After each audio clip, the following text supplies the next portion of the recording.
Then we come to Jacob. Remember, Abraham has Isaac. Isaac has Jacob. Jacob, on his way to meet his big brother Esau,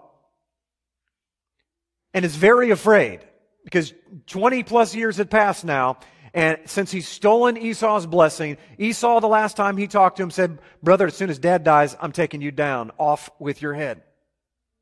So he knew this. So he's about to meet Esau, sends everybody on the other side of the river.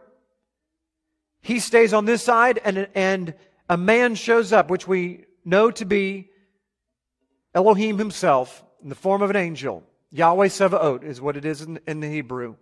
The Lord of hosts. Shows up all over the Old Testament as a form of an angel. He struggles with God. And in this struggle, the angel touches his hip, which in Hebrew is connected to authority. Because whenever someone had a major oath or covenant that they were going to make, they would take the side of that right hip, right underneath that thigh where the sword was, and that was the sword of authority. They were taking the thigh, the authority. That's when Abraham, remember the servant of Abraham, took Abraham's thigh and swore that he would find a bride for Isaac.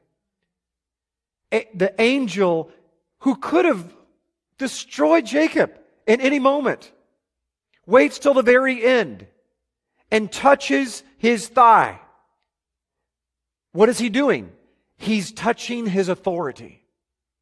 He's breaking his authority because he's a terrible authority. What authority would send all of his family across the river and leave himself on this side so that he doesn't die?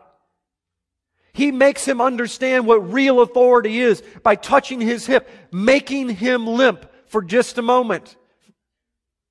And then blesses him with something that he doesn't even understand. The greatest blessing he could ever get is a changing of his name. Because at the moment that his name is changed, his mission changes. Because in Hebrew, every name has a mission. It has a meaning.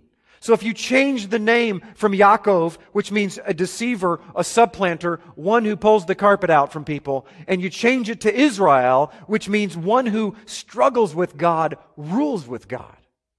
You see, nobody gets to rule in God's kingdom unless they struggle first. And so I want to suggest to you, this is why James tells us to consider it pure joy. Because he was here. He understood this. He was here in this concept that when you struggle with God, you get a new name. You get to rule with Him. It is pure joy to struggle with the living God.